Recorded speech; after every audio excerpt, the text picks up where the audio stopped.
Yeah, definitely. Well, I think everybody's well aware that, union membership is a lot lower in the South than it is in the rest of the country.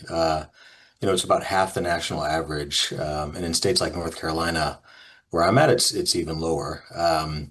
And oftentimes people, I think, tend to assume that that has something to do with the culture of the South or, the more negative attitudes that Southern workers might have towards unions. But really, my experience has been that that's not the case at all. And I think really what it has everything to do with are the historic challenges that face workers. And really those challenges have been twofold. One is just the political hostility, the hostility towards unions from the power structure that is really rooted in the history of the South and the origins of the South as a slave economy, which really developed along very different lines than the rest of the country. And then second, has been really the inability of unions to really make the right kind of interventions in the South and to make a long-term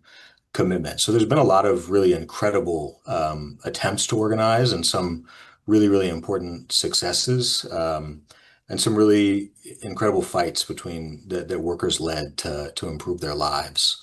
But, particularly in the post-World War II period, unions have really struggled to make long-term commitments. I think have really failed, honestly, to appreciate the importance of connecting the fight against racism with the fight for quality jobs in the South.